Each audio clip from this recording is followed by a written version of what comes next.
you are going to absorb everything you can on Earth. But why stop there? So the way I did it was, you're not sucking up the whole Earth, because it's eventually just going to be ground. But like for a long time, there's going to be like a lot of rocks and boulders you're picking up, and then in the games too, like once you get big enough, you'll actually pick up islands and things. So my dividing line I drew is that you're going to be able to pick up the entirety of Earth's crust, which actually isn't actually as big as I thought it was. So like, I thought it was pretty thin. Yeah, on the land side, it's like 25 miles thick, and in the ocean, it's only 5 miles thick. And comparatively to like the size of the Earth, that's nothing. Right, but on the nice thing is that Earth does have a lot of surface area. It's 196 million square miles, so you're gonna get 2.16 billion cubic miles of material is gonna be your volume. Do you know like at what point do you start picking up the Earth's crust? Well, it kind of scales. Like you're first gonna pick up rocks and dirt, and then you're gonna be picking up like bigger things, and eventually you're gonna be picking up like hills and then mountains, and then theoretically plates. I did not go through the exact check to see if you'll eventually get to a mountain, because I think you can find one somewhere. Once you get one, the rest get a lot easier. Yeah. So my first question is now we've got the whole crust, are we big enough to get the moon? Answer, no. That would be my guess. I was going to guess no. The radius of our Earth crust ball is 1,600 miles. The moon is 2,100 miles. So close. So we're kind of close. But we're not there Not yet. really that close. So we're going to have to do some space travel. I do not have an exact method of space travel. I figure you're just a big ball that can float around in space. Don't question me too hard on it. I mean, comparatively to Earth, like gravity, I don't know how gravity would work exactly. I don't think you're big. I think the Earth's core is so massive you would not like make an impact. But let's fudge the physics a little bit in our ridiculous thought experiment. Yeah. So looking around, none of the smaller planets are smaller than our moon. So we can't get any small planets. Like we can't just like nip over and grab Mercury. So I'm like, what else can we grab in the solar system that's smaller than us? And so I went to the asteroid belt. First stop. And in the asteroid belt, there's 116 million cubic miles of asteroids. All of them smaller than our current size. So I thought that was great. Go around, suck it all up, make a nice lap. But it only brings us from 1,600 to 1,630 miles. So there's actually not many rocks there. So now I'm looking, all right, maybe there's other moons we can grab. I know Jupiter's got a lot of moons. Looking over there, Jupiter has 70 moons. They have 70? 70 different moons. It's not even going to notice you're taking a couple. But the proportions are bad. So it's got 66 tiny moons that don't affect us, and then 4 moons that are worth grabbing, but are bigger than us. So I'm like, okay, next planet down the list. Let's look at Saturn. Saturn's also got moons. Saturn's got 7 juicy moons. 6 of them which are smaller than us. And what the nice thing about Saturn's got a ring made up of tiny little things. And since Saturn is so fucking huge, that ring's gotta be a lot. It's not! It's really not!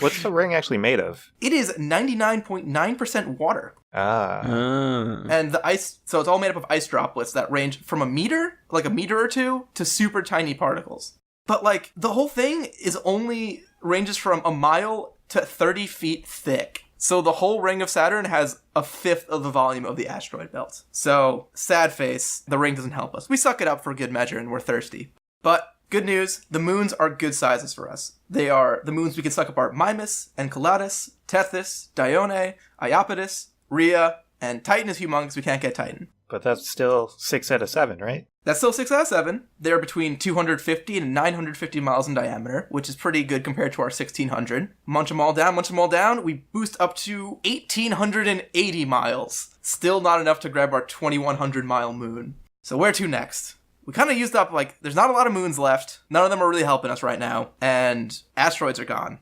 So now we got to look at the dwarf planets. We're going to have to go way out of our way. How far are we talking here? I don't know the space distance, but I figure you have a lot of time. Like, you have absorbed all the mass of the world and all the energy and calories of the world, so I imagine you can maintain yourself for a while. You are basically already a moon. And you probably have a few, space shuttles on you that you can use. Just fire those babies up and... Or just, use some, gas that you've gathered and just kind of fart your way through space. Yeah, all that methane from the landfills. Yeah, that's the deep space sounds, we kind of, hear that garble. It's just a big old fart from a big KATAMARI ball. So, dwarf planets are actually the perfect size for us. They range from 880 miles in diameter to 1,500. So just barely smaller than us, which is great. And so there's 5 of them that are worth grabbing in this range. And from smallest to largest are named, and I don't know where the fuck they come up with these names, but 1, Maki Maki. 2, 2007 OR. Number 3, Huamia. Then Eris. Anyone want to guess at the 5th one? It's our good buddy Pluto. I was going to mention Pluto. Yep, we can just barely get Pluto. So, size check again. We are 2,400 miles across. Time to head back to Earth and get the moon. Fuck you, moon. Let's do this. Wait, how big was the moon? I don't remember. 2150. Oh, okay. So yeah, the moon's gonna give us a nice boost. And now, first off, we get to find out if the moon is actually made of cheese. And I mean, I don't have the answer to that. Modern science has not told us. I'm assuming yes. I've always assumed yes. Why would you assume no? That's no way to live. So, now that we've got the moon, the question is, can we set our sights even higher? Can we get a whole planet?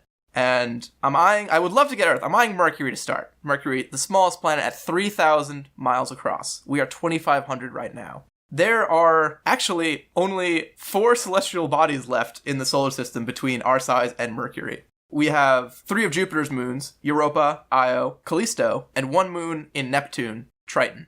But these are actually really good sizes for us because there's one that's 2,000, one that's 2,250, 1,600, and then we have one around 3,000, but once we hit the other 3, we can grab them, and we actually shoot right up to, fuck. I had my number. Where did it go? No. An elusive number. My notes. I'm just imagining a page full of numbers in front of you right now. What I'm imagining is for some reason you have put every number on its own individual page, and you're frantically riffling through them, throwing them to the sides, trying to find the correct one. Okay. Did you find it?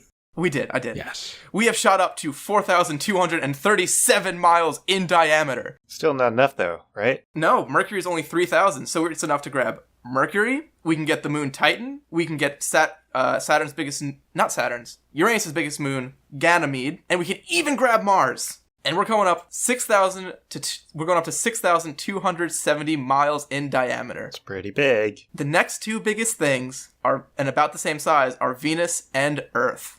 But sadly, they are 7,500 miles and 7,900 miles in diameter. So this is where the story ends? This is where the story ends. We are too small to pick up Venus and Earth. We couldn't conquer Earth. We got 2 planets. 2 out of 8 ain't bad. It's better than most people will do. Most people can't conquer 2 planets.